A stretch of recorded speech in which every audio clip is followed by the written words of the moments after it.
World War II officially started when Germany invaded Poland and Hitler refused to abort his invasion. This caused Britain and France to declare war. Germany made alliances with other countries, such as Japan, Hungary, Romania, and Italy.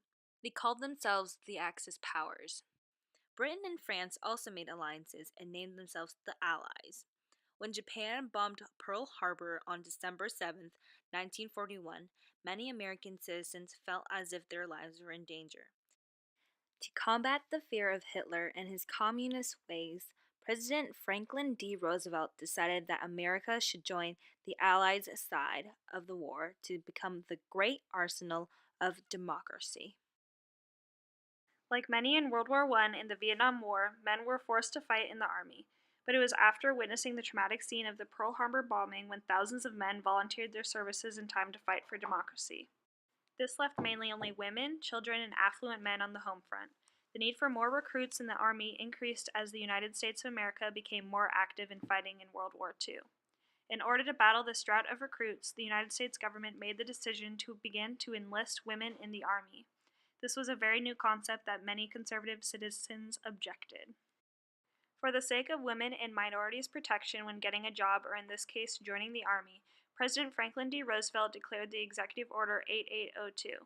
This executive order prohibits companies from not hiring people purely based on their race and/or gender. Now, therefore, by virtue of authority vested in me by the Constitution and the statutes, and as a prerequisite to the successful conduct of our national defense production effort, I do hereby reaffirm the policy of the United States that there shall be no discrimination in the employment of workers in defense industries or government because of race, creed, color, or national origin. And I do hereby declare that it is the duty of employers and labor organizations, in furtherance of said policy and of this order, to provide the full and equitable participation of all workers in defense industries without discrimination because of race, creed, color, or national origin.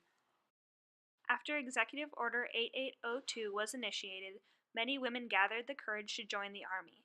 Women did not join the Army because they realized that the executive order let them, but efforts from the United States government contributed as well. Advertisements were commonly put in public areas where women and other citizens would see them. These advertisements would typically include phrases like, "Enlist in waves, release a man to fight to sea," and "To make men free, you will share the gratitude of a nation when victory is ours."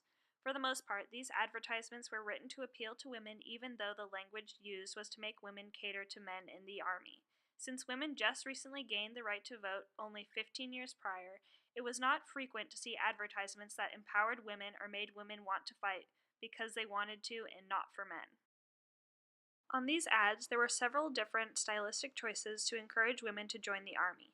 One instance is how there were ads that listed the amount of money that women would make per year if she joined the Army. Another would be how women are helping their country and how patriotic it is for a female to have the guts to fight with men. These are only two examples of hundreds that motivated women to join the armed forces. There were countless reasons as to why women wanted to join the Army. Joining the Army meant leaving everything and everyone you know at home.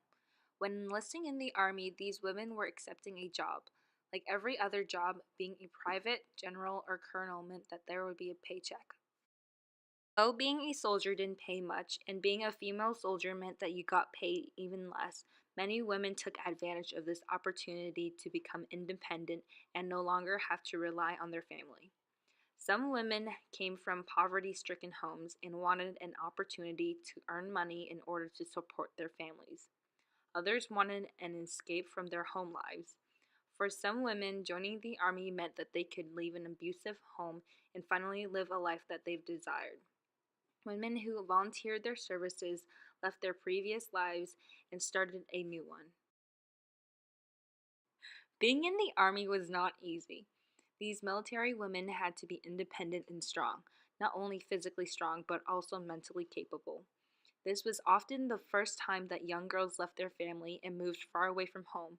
Occasionally, these girls would have to even move across the world to the United Kingdom.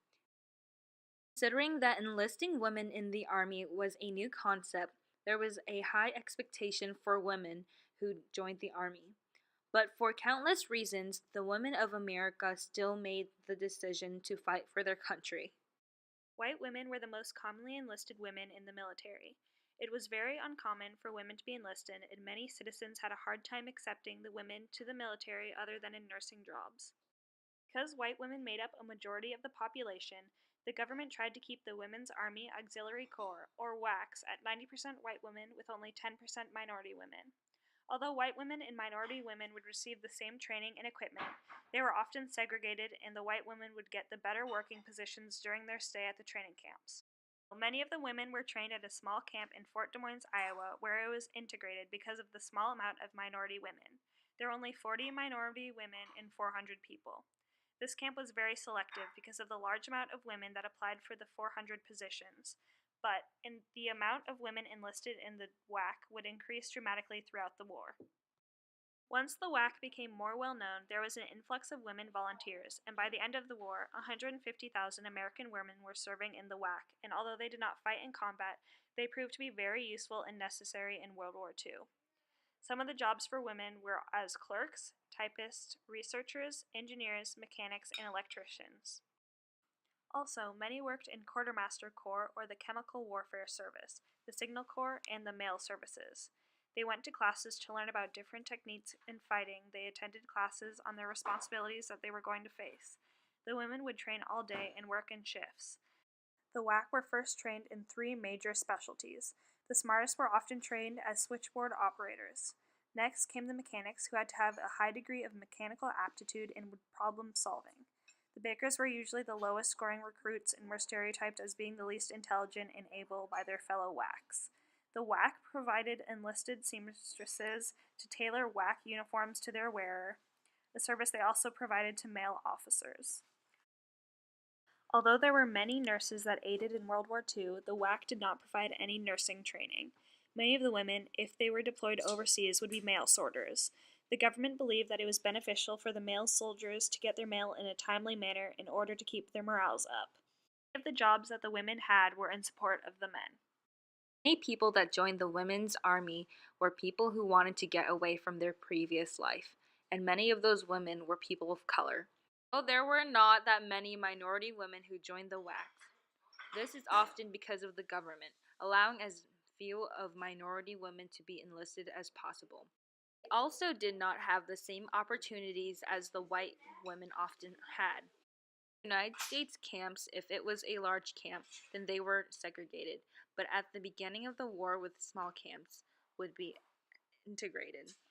Although black women were able to join the WAC, they were not allowed to join the Waves, or the Navy section of the military, until much later. Minority women were often given separate living quarters and training. They continually had to work for their rights, but they were excited that they were finally included in the military.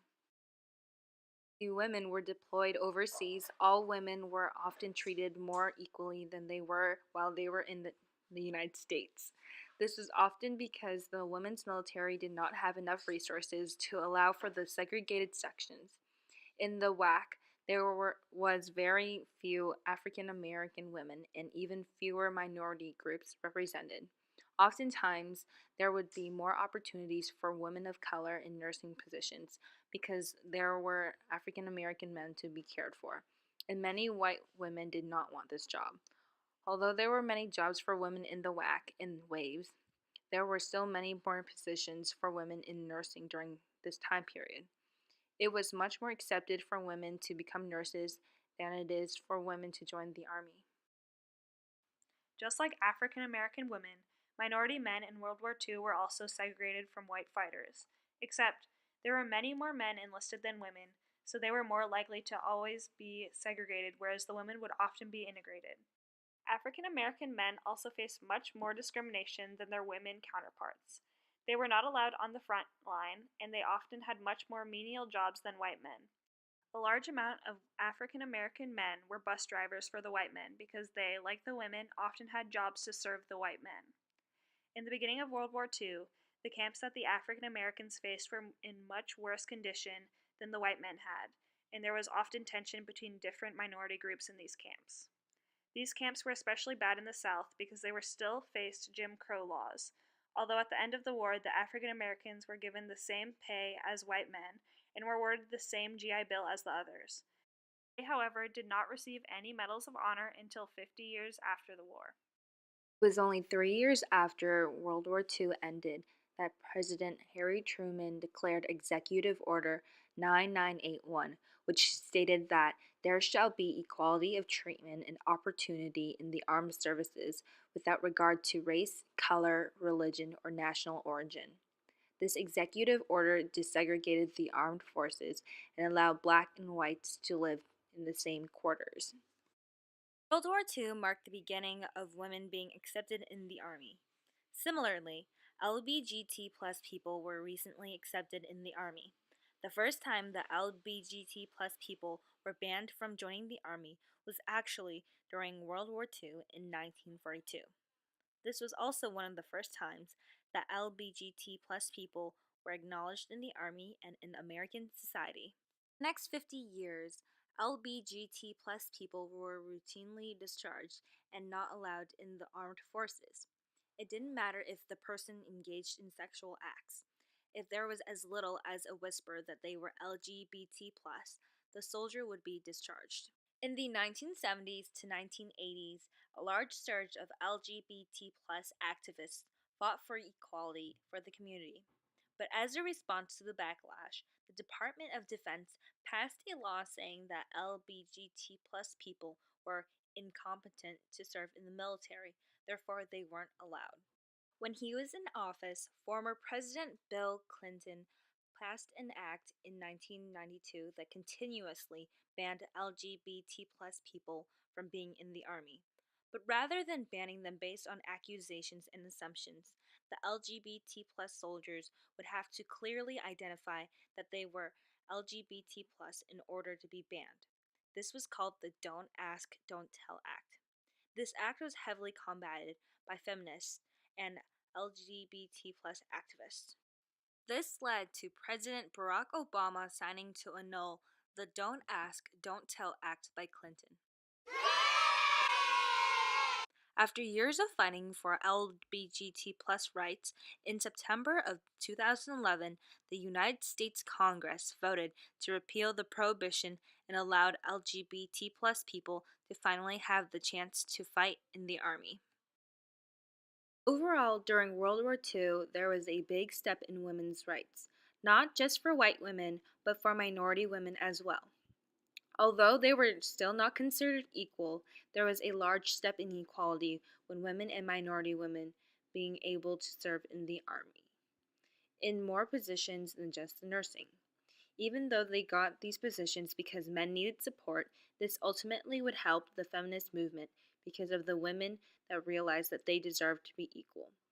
It was not just women who realized they needed equal pay. After the war, the civil rights movement continued because the black men pushed for equal rights. This is why these jobs were so essential in showing underprivileged people that they deserve the same pay and rights as all of the other people.